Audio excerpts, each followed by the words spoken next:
ബിസ്മില്ലാഹിർ റഹ്മാനിർ റഹീം. അൽഹംദുലില്ലാഹ് വസ്സലാത്തു വസ്സലാമു അലാ സയ്യിദിനാ മുഹമ്മദിനിൽ മുസ്തഫ സല്ലല്ലാഹു അലൈഹി വസല്ലം. പുണ്യവസന്തം വരവായി. ലലംതു സുന്നത മൻ അഹ്യല്ലലാമ ഇലാ അനിഷ്തകത് ഖദമാഹു ളുറ മിൻ വറമീ. ആരാണ് അള്ളാഹുവിൻ്റെ ഹബീബ്?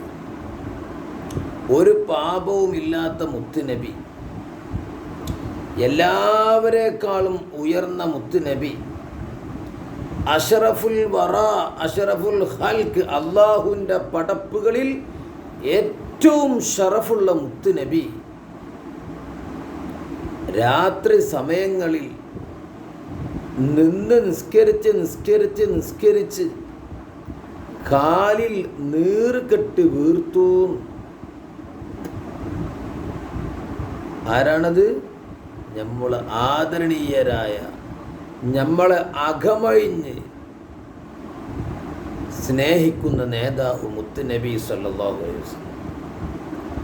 ഇനി മുത്തുനബിയുടെ ഉമ്മത്തായ നമ്മളോ?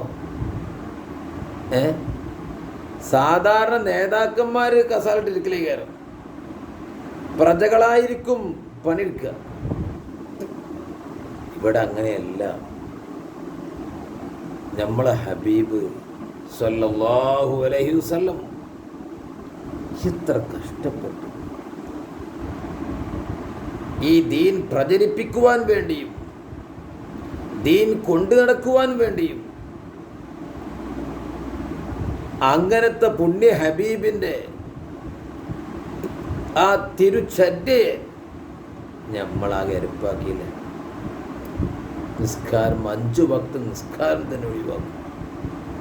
ഹറാമുകൾ ചെയ്ത്, വേണ്ടാത്തരങ്ങൾ ചെയ്ത്, അങ്ങനത്തെ പുന്നാര നബി നമ്മുടെ കയ്യിൽ ഏൽപ്പിച്ച് തന്ന ഈ ദീൻ നാശിഖുഷിയാക്കിയില്ലേ. ഓരോരുത്തരും പല അളവിലായിരിക്കും. ഹബീബ് ഇഷ്ടപ്പെടുക. കേൾക്കി, ബഹുമാനപ്പെട്ട ബൂസീരി ഇമാം റഹ്മത്തുള്ളാഹി തങ്ങളെ മൂപ്പരെ വിനയം കൊണ്ട് പറയാം.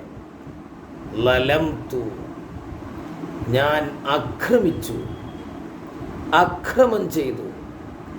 എങ്ങനെ? ബിതർക്കീ, ഞാൻ ഒഴിവാക്കൽ കൊണ്ട്. അന്നവാഫില മിനൽ ഇബാദാത്തി, ഇബാദത്തുകളിൽ നിന്ന് കുറേ സുന്നത്തുകൾ ഞാൻ ഒഴിവാക്കി. അതും ഒരു അക്രമമാണ്. പക്ഷെ മൂപ്പരെല്ലാം ചെയ്യും. ഒരു വലിയ മഹാനല്ലേ, ഒരു വലിയ വിനയത്തിൻ്റെ പേരിൽ പറയണം. അങ്ങനെയൊക്കെ ഒഴിവാക്കി ഞാൻ ആക്രമിച്ചു. എന്തിനെ? സുന്നത്തമൻ, യാതൊരുത്തരുടെ ചര്യയെ, തിരുചര്യയെ, ഒരുത്തരുടെ തിരുചര്യയെ ആക്രമിച്ചു. ആരാണത്? ആളെ പരിചയപ്പെടുത്ത മുത്തുനബിയാണത്. അഹ്യാ, ആ ഒരുത്തർ സജീവമാക്കിയിരിക്കുന്നു. എന്തിന്? അല്ലലാമ, ഇരുട്ടാർന്ന രാത്രികളെ, ഇരുളുകളെ, അഥവാ ഇരുട്ടാർന്ന രാത്രികളെ ഇബാദത്ത് കൊണ്ട് ഹയാത്താക്കിയ മുത്തുനബി. അങ്ങനെ ഹയാത്താക്കി നിന്ന് നിസ്കരിച്ച് ഏതുവരെ ഹയാത്താക്കി? ഇലാ അനിഷ്തകത്ത് ഖദമാഹു, അവരുടെ ഇരുപാദങ്ങളും അന്യായം ബോധിപ്പിച്ചു, ആവലാതി അറിയിച്ചു, വേവലാതിപ്പെടുന്നത് വരെ. എന്തിന്? അല്ലുറ, വിഷമത്തിന്, ബുദ്ധിമുട്ടിന്, മിംബറമി, നീർക്കെട്ടിനാലുള്ള, അതൊരു ആലങ്കാരിക പ്രയോഗമാണ്. കാല് പറയാണ്, എന്തിനാണ് ഇങ്ങനെ ഇടങ്ങേറാക്കുന്നത്? ആകെ നീർക്കെട്ടി വീർത്തില്ലേ? കാല് പറയും പോലെ നമ്മുടെ കവി പാടുകയാണ്.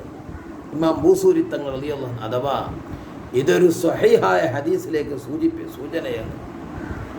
ബഹുമാനപ്പെട്ട ആയിഷ റളിയല്ലാഹു അൻഹ മഹദി പറയുകയാണ്, കാന യഖൂമു മിനൽ ലൈലി ഹത്താ തതഫത്തറ ഖദമാഹു. ഇരുപാദങ്ങളും നീർക്കെട്ട് വീർക്കുന്നത് വരെ അള്ളാഹുവിൻ്റെ ഹബീബ് രാത്രി നിസ്കരിക്കുമായിരുന്നു. വഖാലത്ത് ആയിഷത്തു റളിയല്ലാഹു അൻഹ, മഹദി ചോദിച്ചു, ലിമ തസ്നഉ ഹാദാ യാ റസൂലല്ലാഹ്, അള്ളാഹുവിൻ്റെ ഹബീബേ എന്തിനാണ് ഇങ്ങനെയൊക്കെ അങ്ങോര് ഇബാദത്ത് ചെയ്ത് ഇടങ്ങേറാണ്, കാലൊക്കെ നീർക്കെട്ട് വീർക്കുന്നത് വരെ അവിടുന്ന് എന്തിനാണ് അമൽ ചെയ്യുന്നത് മുത്ത് നബിയെ ചോദിച്ചപ്പോൾ, വഖദ് ഗഫറല്ലാഹു ലക മാ തഖദ്ദമ മിൻ ദംബിക വമാ തഅഖർ, ഒരു പാപം അങ്ങോർക്കില്ലല്ലോ, ഒന്നുമില്ല, ഇനി അങ്ങോര് ചെയ്യില്ല, പിന്നെ എന്തിനാണ്? അപ്പം ഹബീബ് എന്താ പറഞ്ഞത്? ആയിഷോ ഖാല അഫലാ ഉഹിബ്ബു അൻ അകൂന അബ്ദൻ ശകൂറാ, എന്നെ അള്ളാഹു എനിക്ക് എന്തെല്ലാം ഉപകാരങ്ങൾ ചെയ്തു തന്നു, ഞാൻ അള്ളാഹിനെ കണ്ടു. അഭിപ്രായപ്രകാരം സ്വർഗം കണ്ടു, ആലമുൽ മലക്കൂത്ത്, എന്തെല്ലാം അനുഗ്രഹങ്ങളാണ് എൻ്റെ റബ്ബ് എനിക്ക് ചെയ്തു തന്നത്, ഒരാൾക്കും കൊടുക്കാത്ത വിധം. അള്ളാഹുവിൻ്റെ പടപ്പുകളിൽ നിന്ന് ഒരാൾക്കും അള്ളാഹു നൽകാത്ത എന്തെല്ലാം നിഅമത്തുകളാണ് എനിക്ക് അള്ളാഹു നൽകിയത്. അപ്പം ഞാൻ നല്ല ഒരു ശുക്ർ ചെയ്യണ്ടേ, ശുക്ർ ചെയ്യുന്ന, നല്ലോം നന്ദി ചെയ്യുന്ന ഒരടിമ വേണ്ടയോ ആയിഷു എന്ന് ബഹുമാനപ്പെട്ട റസൂലുള്ളാഹി തങ്ങൾ ആയിഷ ബീവിയോട് മറുപടി പറഞ്ഞു. അങ്ങനത്തെ ഹബീബിൻ്റെ അനുയായികളാണ് നമ്മളെ അവസ്ഥ എന്താ? ആ പുന്നാര നബി ഈ പുന്നാര ദീനിനെ നമുക്ക് കയ്യിൽ തന്നു, നമ്മളുടെ രപ്പാക്കി,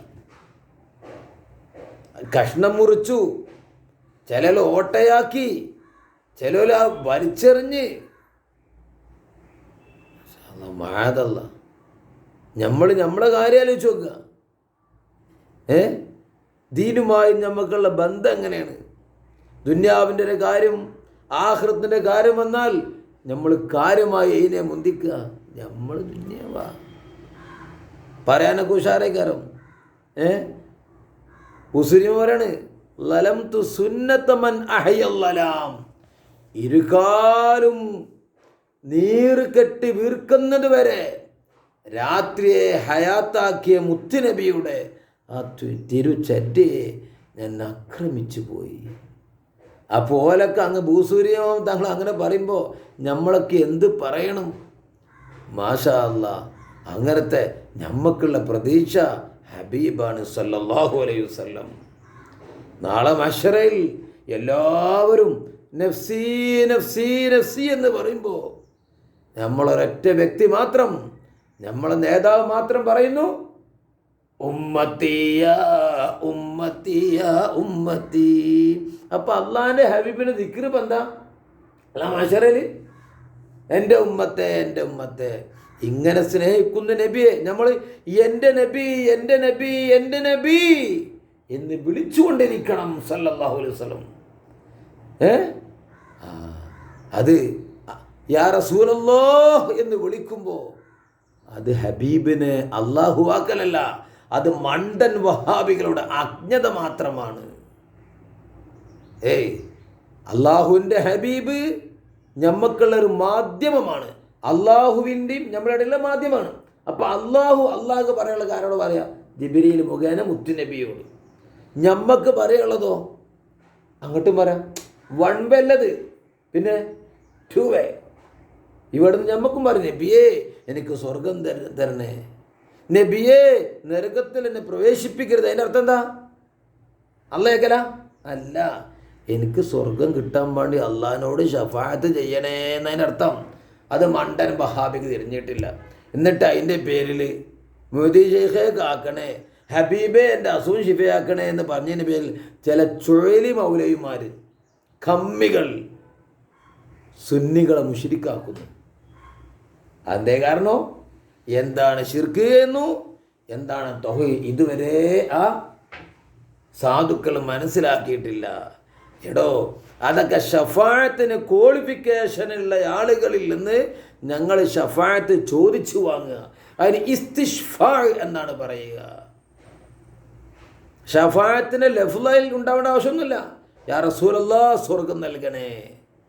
എൻ്റെ അർത്ഥം എന്താ? സ്വർഗം എനിക്ക് കിട്ടാനുള്ള പണി അങ്ങോട്ട് ചെയ്യണട്ടോ എന്നതിൻ്റെ അർത്ഥം. മനസ്സിലാവുണ്ടോ? എൻ്റെ പേരെന്താ? ഇസ്തിഷ്ഫാ. ഇസ്തിഷ്ഫാ പുണ്യകർമ്മമാണ്, കൂലി കിട്ടും. വൽഹംദുലില്ലാഹി റബ്ബിൽ ആലമീൻ.